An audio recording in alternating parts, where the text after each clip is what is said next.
Yo, what's going on, beautiful people? This is Dreadheaded, Niner. Finally got some audio so I can talk.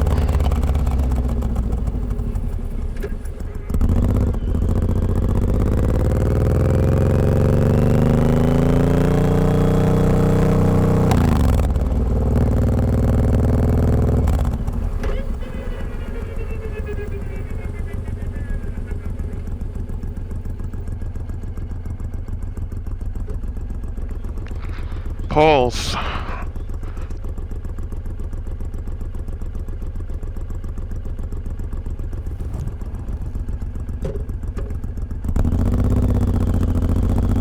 Alright, back to live action. Got about a 35-minute ride ahead of us.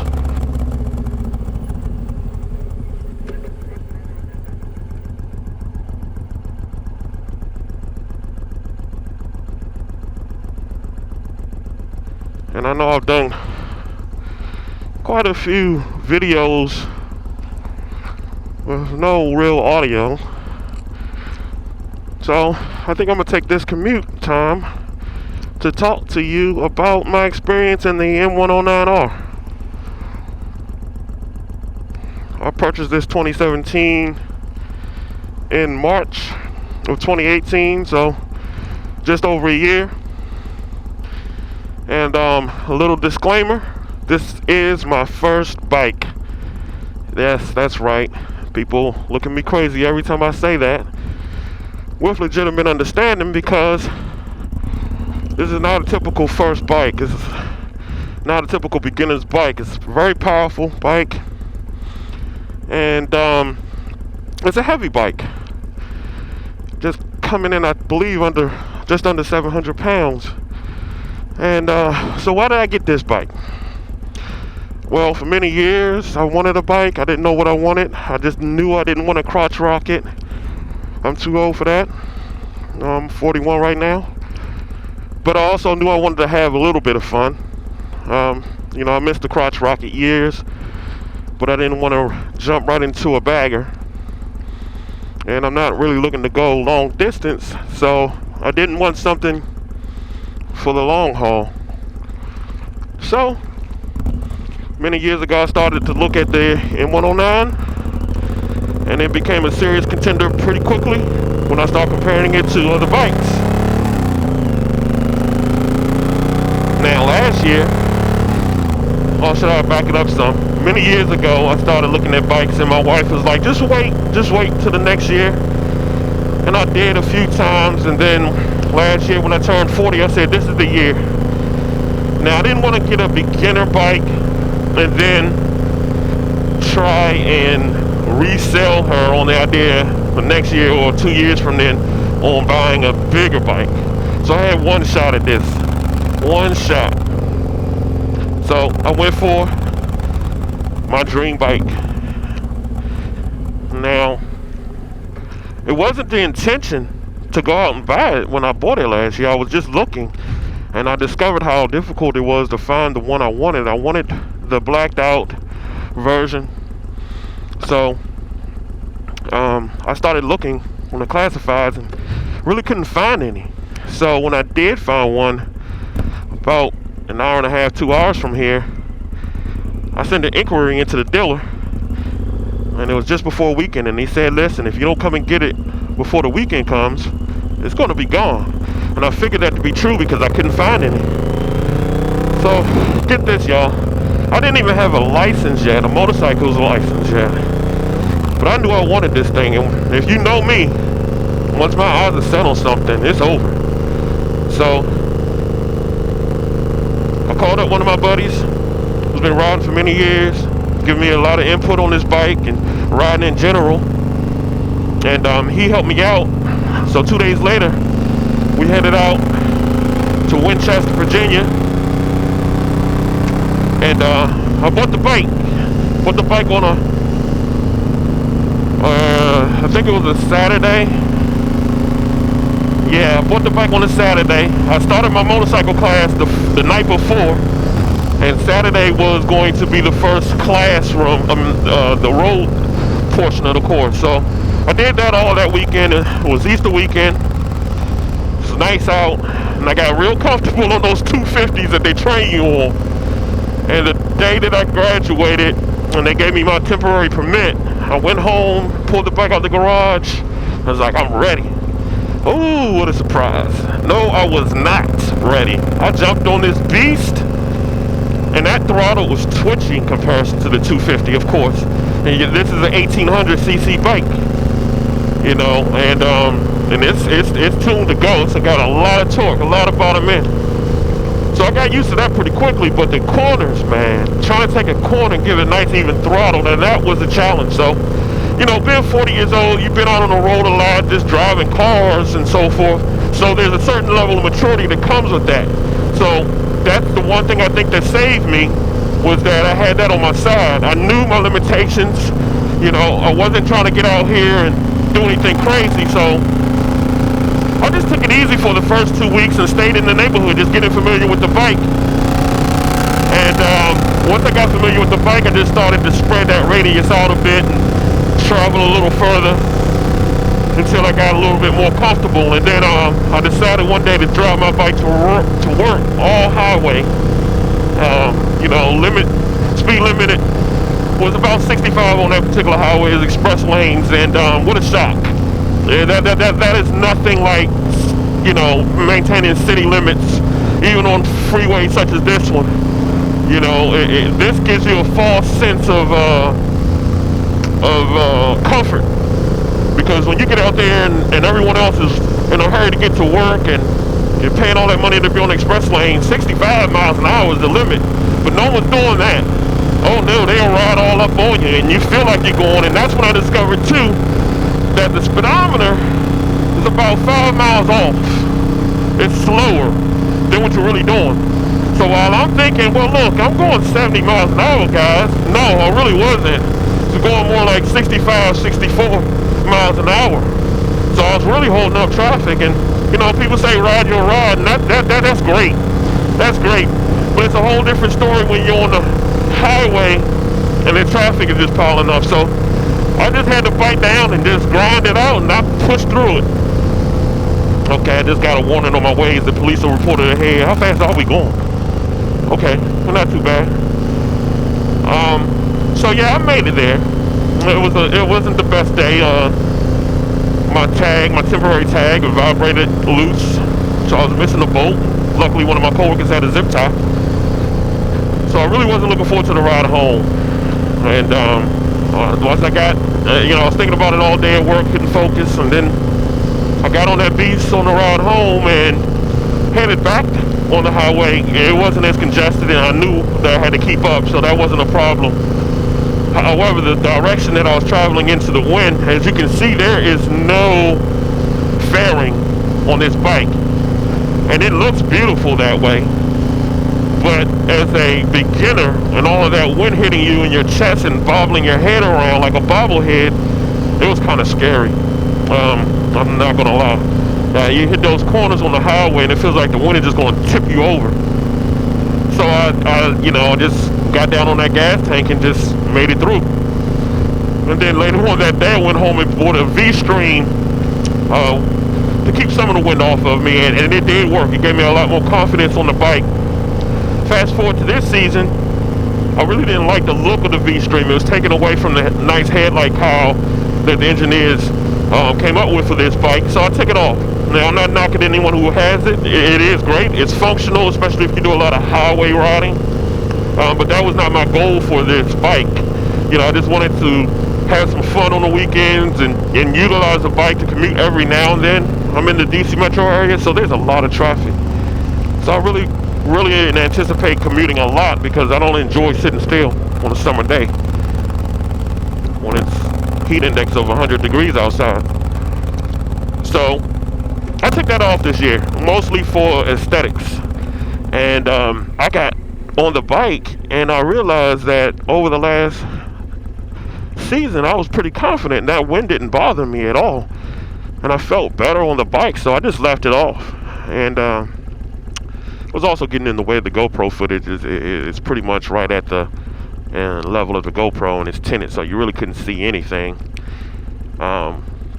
So yeah, this season I've gotten a lot more miles in on the bike, more than tripled what I did last year, and I'm not ashamed of that. I just getting familiar with the bike. And this year it's been all balls out. I won't say that I'm an expert, because I'm not, and I don't think anyone should ever feel like they know everything. And you should always be thriving to improve your riding skills. I know some riders that have been riding 25, 30 years, and they still every now and then hit up an empty parking lot and practice on those tight turns and those maneuvers and those emergency braking techniques, because I've run into a few situations this year, and no fault of mine, but just these drivers, they're not paying attention and they don't see us. You may have seen on my YouTube channel, Prius pull right out from a parking lot, and I usually don't ride that right lane, but I was getting ready to make a right turn. So I anticipated, I saw her, and again, that comes from the maturity of just being on the road, period, whether you're on a bike or in a car. And I anticipated her pulling out, so I was hovering over my brake, and sure enough, she came out.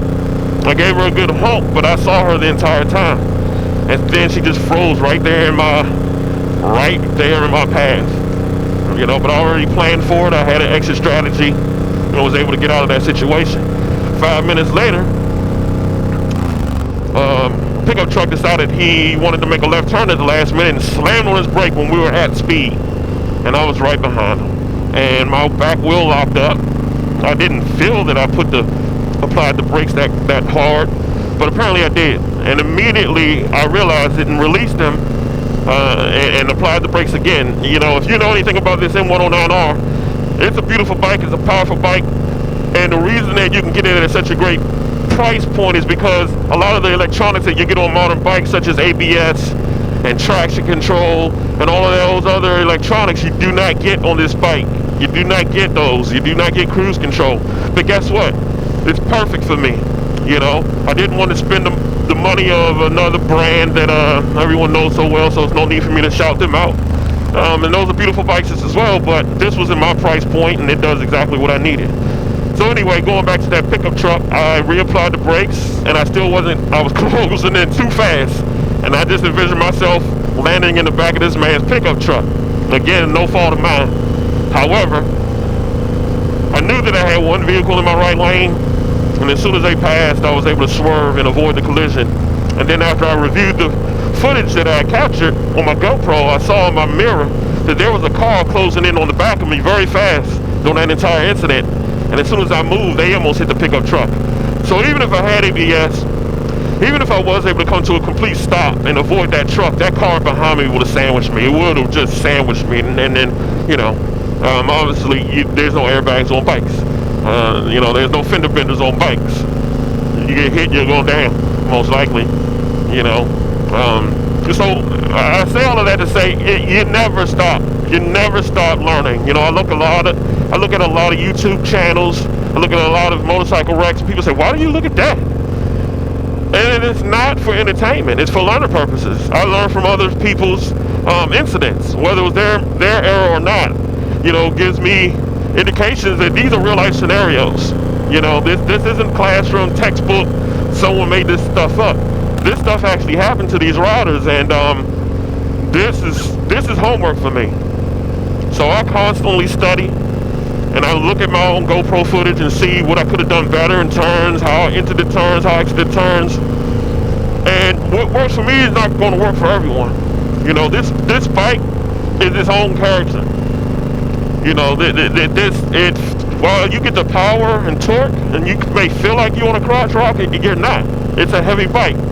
And you can take some hard turns, and you can drag pegs and everything, but understand something, this bike does what it wants when it wants to do it. You do have control of the bike, but you better know your beast, because your beast isn't the same as my beast. They're all different, and that goes for any bike. So, you can take that experienced rider, and I think when they jump on a bike, they still take that time to learn it before they just go balls to the wall on a new bike. So I pretty much took that same thing when I got this bike and just figured it all out. You know, figured out where she's happy in terms of the rev, the RPMs, and so forth. I figured out, you know, almost figured out how hard I can push her into corners. I still haven't gotten that brave yet. Like my man Percy, scraping pegs all the time on purpose. I have scraped a few times. It was unintentional, and it's just on slow maneuvers. But that is, again, comes with practice and comfort and your ability to really lean that bike and know that you got it. You got enough power under you that's gonna keep you up. I mean, it's the laws of gravity, but don't get those laws of gravity confused with the laws of physics at the same time. You can push it if you want to, but that wheel is only gonna stay on the ground so much, and there's no do-overs. So in terms of modifications, I've taken it light. And no choice of mine. You know, I'm just a grown-ass man, and I work on it every day, but I also got responsibilities. So I do what I can within my limitations without breaking the bank, and, you know, make sure my responsibilities are taken care of. Last year, all I did was change the headlight. I wanted a brighter headlight, so I got an LED. Just the bulb, I didn't change the actual light itself. Let's see, what else did I do last year? I really didn't do much last year. Last year was really about just learning the bike. Then this year, as soon as the season started, I got rid of that big, ugly fender on the back, did the chop, and I got an integrated brake light. Took the white one off and got a smoked one. I know, before you say, you know, no one can see it, I also added a Revo Night Rider kit. So it operates as a brake light as well as a turn signal. I changed the air filters. I got the LA Choppers XXX ones. These things are loud when they're sucking in there, when you really get on it. And if you haven't heard by now, obviously that's not the factory exhaust. Yes. I changed that out as well. I put a shorty on. This thing is nice. It's toned down when you want it to be, coming through the neighborhoods. But then when you get on that baby, she growl at you. It's got a nice deep tone. I want it deep, and, you know, you think of the old school 5.0s, Mustangs, that's what I was going for. I wanted that deep muscle tone, because it's a muscle bike. You know, I wasn't going for raspy or you know, a clattery sound, you know. So I'm pretty happy with that. I got them mic'd up today for the first time, so this video serves as a double purpose, just an informative video about my experience with them 109, as well as a mic check. I've got audio in the helmet now on the mic, and I've got audio at the pipes, and eliminating that GoPro noise that you get once I get up to speed, because that's annoying. No one wants to watch that. So hopefully the audio is coming through clear. I did some sound checks before I left, and yeah, that's about it, guys. You know, this is just one of many. It's September, so I waited till late in the season to really start getting on to this thing, talking about my travels and ventures. But before I go, I want to give a shout out to the DMV M109 riders. You know, I linked up with these guys for the first time this year. My boy Joe found me on social media and introduced me to the rest of the group. And I'm really glad I linked up with these guys. You know, everybody's pretty solid stand-up guys. They look out for you. Everybody's got valuable input and everything. Taught me a lot, helped me a lot. My man Percy helped me and taught me how to do my oil changes and so forth. It wasn't as hard as I thought, except that oil filter, the stock one, without that nipple on it to get off. That was a son of a, yeah. And outside of that, though, you know, this has just been great. You know, I thought about moving to an area like Cali. You know, I've been in this area for all my life, moved away a couple of times for school and so forth. But not necessarily just for a change of scenery, but I wanted to ride all year round. And I know not a lot of you guys ride during the winter time and so forth. That's just not my life. I don't care if someone gave me a heated suit and so forth. I'm just not a winter person. I don't want to be outside. I don't want to be bothered at all. I'm a moody person in the wintertime. And no, I don't. I ride because I like to free my mind. There's nothing free about riding in sub-degree temperatures all in one day. So, you know, but yeah, guys, I'm not gonna hold you up any longer. I don't know how long it's been, but that's me, Dreadheaded Niner. Some may know me under my producer name, my music producer name, Dreadpool. You can check me out at dreadpoolmusic.com or under my production company, crescendoforever.com. That's where a lot of the music, the background music, is going to be coming from. And just stay tuned, guys. Subscribe to the channel. You know, and I'll try and upload as much content as I can. Again, I don't make a living from this. I do it because it's fun. I love riding, but I also got a life. I got a day job. I got my music production company as well. So I'm always busy, guys. I don't ride as much as I like to because I'm always busy. But I appreciate y'all. Thank y'all for tuning in. I'll catch y'all on the next one. 2 wheels down, guys. Stay safe out there. Dreadheaded on out.